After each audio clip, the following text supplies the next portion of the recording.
लिया। साहित्य, लेखक, नाटक, उपन्यास, कहानी की बात आती है तो महात्मा संतराम बीए जैसे महापुरुषों ने इतिहास जन्म लिया।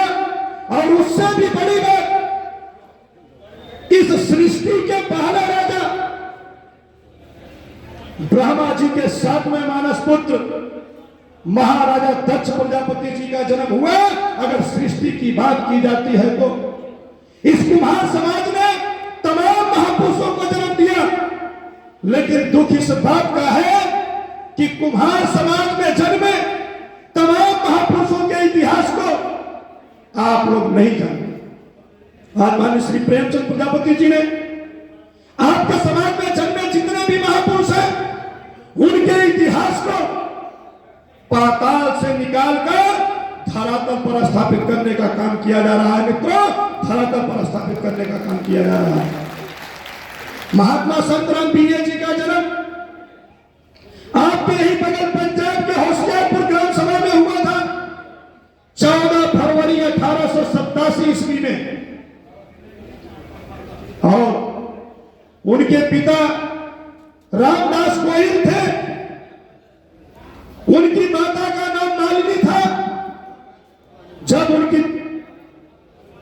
उनकी पहली माता का निधन हुआ तो उनके पिताजी ने दूसरा विवाह किया और कुल 7 भाई बहन थे, जिनमें से 5वें नंबर पे महात्मा संतराम बीए जी थे। इन्होंने पूरे जीवन जाति व्यवस्था के खिलाफ लड़ने का काम किया। और सबसे बड़ी बात, मुंशी प्रेमचंद जी जो इतने बड़े लेखक, कहानीकार, उनकी पत्रिकाओं का संपादन करते थे। 29 पत्रिकाओं का संपादन महात्मा संतराम बीए जी ने किया और 250 से ऊपर इन्होंने पुस्तकें लिखा। 1922 ईस्वी में इन्होंने जाति पाति तोड़क मंडल की स्थापना किया। जिस समय इनका जब जन्म हुआ था ब्रिटिश हुकूमत, अंग्रेजों का शासन था, लेकिन उस काल में इन्होंने बीए किया और इन्होंने कभी अपने नाम के आगे प्रजापति नहीं लिखा। और उस ब्रिटिश हुकूमत के समय बीए पास थे, इसीलिए इनके नाम के आगे बीए शब्द जोड़ दिया गया। इन्होंने पूरा जीवन संघर्ष किया। 1936 में जब पंजाब में इन्होंने अधिवेशन किया, उस अधिवेशन में बाबा साहब भीमराव अंबेडकर को इन्होंने आमंत्रित किया। उस समय जाति व्यवस्था बड़ी हावी थी। सूर्यकांत त्रिपाठी निराला, तमाम ऐसे वर्ण व्यवस्था को मानने वाले लोग थे जिन लोगों ने इनका सबसे ज्यादा विरोध किया। और वहां तो अमृतसर में यह तक कहा गया कि अगर B.R. अम्बेडकर यहां आते हैं तो इनके अधिवेशन में काला झंडा दिखाने का काम किया जाएगा। इन्होंने बाबा साहब B.R. अम्बेडकर जी से संपर्क किया। उन्होंने कहा वहां विरोध हो रहा है, आप कार्यक्रम को स्थगित कर दो। उन्होंने कहा नहीं, कार्यक्रम हम स्थगित नहीं करेंगे। लेकिन जब इन्होंने समझाया महात्मा संतराम बीए जी ने, तो उन्होंने कार्यक्रम स्थगित कर दिया। राहुल सांकृत्यायन का नाम सुना होगा,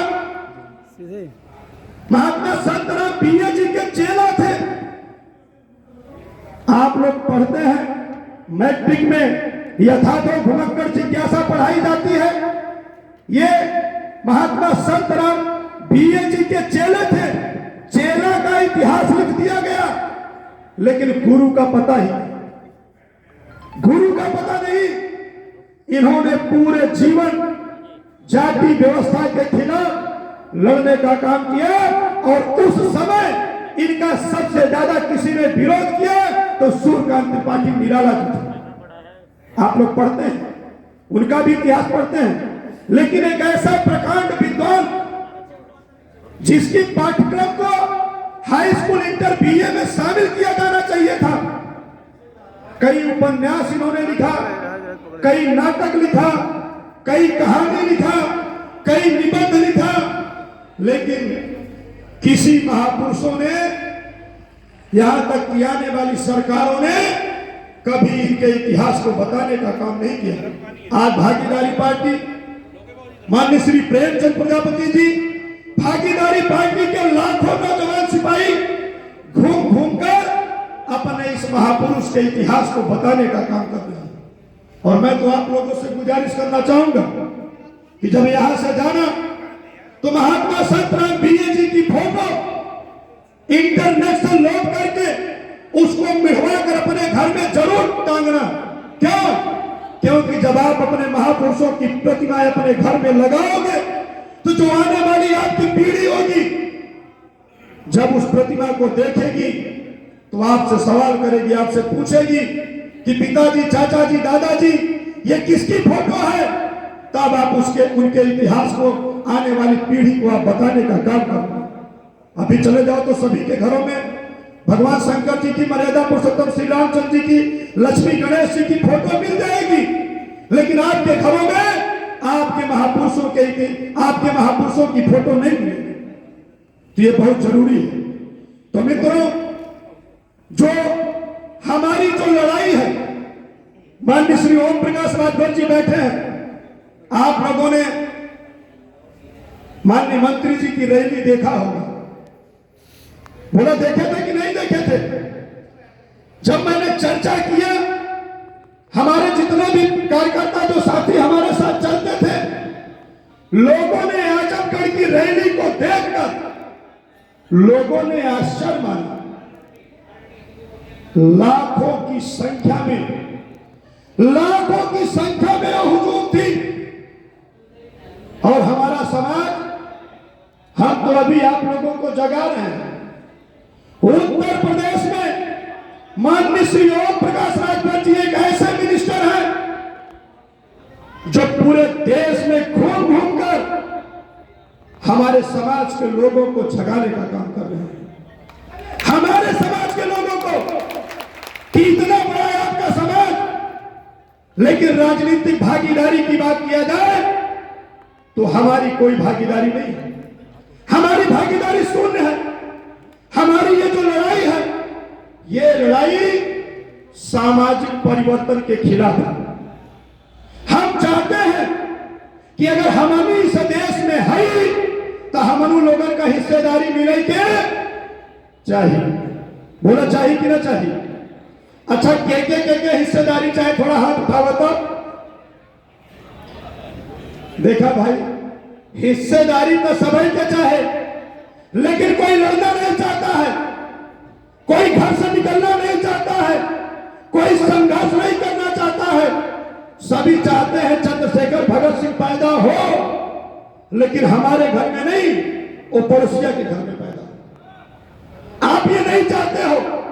जब तक आप लोग विचारधारा से नहीं जुड़ेंगे, आपकी अपनी आइडियोलॉजी नहीं होगी, आपकी अपनी पार्टी की विचारधारा नहीं होगी, तब तक आपके समाज में जितने भी ये विभिन्न दलों में काम करने वाले कार्यकर्ता हैं, नेता नहीं, कार्यकर्ता, ये आपके बीच में आकर आपको गुमराह करके सपा, बसपा, कांग्रेस, भाजपा की रैली में लेकर आपको चले जाते हैं और आपकी भीड़ को दिखाकर आपके कंधे पर पैर रखकर सदन के उस मंदिर में पहुंच जाते हैं। विधायक बन जाएंगे, एमएलसी बन जाएंगे, मंत्री बन जाएंगे, लेकिन ईमानदारी से बताना, ये केवल अपनी भागीदारी सुनिश्चित करता है। अपना घर बना लेंगे, अपना कॉलेज बना लेंगे, अपने बेटा बेटी को नौकरी दिलवा लेंगे, अपने घर में एसी लगवा लेंगे, अपनी गाड़ी ले लेंगे, लेकिन ईमानदारी से बताओ, जो गांव में आपका बेटा पढ़ लिख कर बेरोजगार घूम रहा है, क्या वो लोग कभी आपके हिस्सेदारी के सवाल को लेकर लड़ने का काम करते हैं? वो लोग करते हैं कि नहीं करते हैं? नहीं करते हैं। और जब नहीं करते हैं तो आपके बीच में अगर ऐसे नेता हैं तो आप उनसे सवाल करो, उनसे पूछो कि तेरे कहने पर मैंने तेरी 4 बार सरकार बनाई, तूने अपना तो विकास कर लिया, क्या तूने कभी मेरे बारे में भी सोचा कि हमारा बेटा तो गांव में पढ़ लिख कर बेरोजगार घूम रहा है, उसको रोजगार कैसे उपलब्ध बाबू डॉक्टर चपरासी लेखपाल सिपाही दरोगा कैसे बनाया जाए, इस सवाल को लेकर मित्रों कभी लड़ने का काम नहीं करते। इसलिए मैं आप लोगों के बीच में आया हूं और आप लोगों से मैं गुजारिश करना चाहता हूं कि भाई देखो, बहुत हो गया यार। 79 बरस से कभी सपा, कभी बसपा, कभी कांग्रेस, कभी भाजपा, कभी आरएलडी को वोट देते चले आ रहे हो, इनकी सरकार बनाते हो। लेकिन इनकी सरकार बनाने के बाद आप ईमानदारी से बताओ, क्या आप लोगों की कभी कोई हिस्सेदारी मिली आज तक? बोला मिली? नहीं मिली। लेकिन देखो, माननीय मंत्री श्री ओम प्रकाश राजभर जी बैठे हैं। उत्तर प्रदेश भारत नहीं, दुनिया का पहला ऐसे मिनिस्टर है जो घूम घूम कर पूरे उत्तर प्रदेश में कुम्हारों को समझाने का काम कर रहे हैं। आप बताओ, मैं आपसे पूछना चाहता हूं, अखिलेश यादव किसी कुम्हार का किसी मंच पर नारा लगाएंगे? बोलो लगाएंगे? मोदी योगी लगाएंगे? मायावती लगाएंगी? राहुल सोनिया लगाएंगे? किसी की औकात नहीं है कि आपके नेता का नारा लगा दे। लेकिन माननीय मंत्री श्री ओम प्रकाश राजभर जी घूम घूम कर कुम्हारों को जगाने और समझाने का काम कर रहे हैं। मित्रों, कि जब आपकी इतनी बड़ी पार्टी है, आपका इतना बड़ा नेता है, आपका इतना बड़ा समाज है, तो आप क्यों नहीं अपनी पार्टी, अपना डंडा झंडा लेकर चलने का काम कर रहे हो? माननीय मंत्री श्री ओम प्रकाश राजभर जी हर मंच से खड़े होकर आपके नेता माननीय प्रेमचंद प्रजापति और आपकी पार्टी भागीदारी पार्टी का नारा लगाने का काम करते हैं। केहू का औकात नहीं बा। ये जो प्रदेश में सरकार है, कैबिनेट में किसी नेता की औकात नहीं है कि आपके हिस्सेदारी के सवाल को लेकर बोल दे। अब बोल देगा ना तो जिभिया 3 इंच छोटी कर दी जाएगी। लेकिन माननीय मंत्री श्री ओम प्रकाश राजभर जी शेर की तरह इसलिए दहाड़ते हैं क्योंकि उनकी पार्टी, उनका समाज उनके साथ खड़ा है और पूरे उत्तर प्रदेश को उंगलियों पर नचाती है, उंगलियों पर नचाती है। आप लोगों ने आजमगढ़ की रैली देखा, लाखों की संख्या में भीड़ थी। आजमगढ़ के हमारे लोगों ने फोन किया तो मुझसे कहते हैं, नेताजी वहां तो इतनी भीड़ थी कि कुल धूल ही धूल दिखाई दे रहा था। शायद मंत्री जी अगर वहां पानी छिड़कवा दिए होते तो धूल नहीं उड़ती। पानी भी डला था, वो पैरों की धूल थी जो गगन में जा रही थी, वो संकेत दे रही थी कि राजभर समाज पूर्वांचल में जाग गया है। और हम भी पूर्वांचल में कुम्हारों को जगाकर इधर पश्चिम में थोड़ा हमने रुख किया है, हम थोड़ा इधर आए हैं और आप लोगों को जगाना चाहते हैं। आप एक लाइन में ईमानदारी से बताना, क्या आप लोग भागीदारी पार्टी का डंडा झंडा लेकर चलने को तैयार हैं कि नहीं तैयार है? कितने लोग तैयार हैं? सब तैयार है ना? तो सुन लो, तो हाँ बच्चा, भगवान सूर्य नारायण का क्रिया है। अगर आज के बाद आप लोगों ने किसी दूसरी पार्टी का डंडा झंडा उठाया तो समझ लो कि आप हमारे साथ नहीं, अपने बच्चों के भविष्य के साथ आप धोखा कर रहे हो। आप अपने बच्चों के भविष्य के साथ धोखा कर रहे हो। माननीय मंत्री श्री ओम प्रकाश राजभर जी चाहते हैं कि आपकी भी पार्टी सत्ता में पहुंचे, आपके भी 4 थे 5 थे 10 थे मंत्री विधायक सांसद बने, और जब आपका बेटा जीतकर सदन में जाएगा तो आपके हिस्सेदारी और भागीदारी के सवाल को लेकर लड़ने का काम करेगा। इसलिए मैं बहुत ज्यादा बातचीत न करके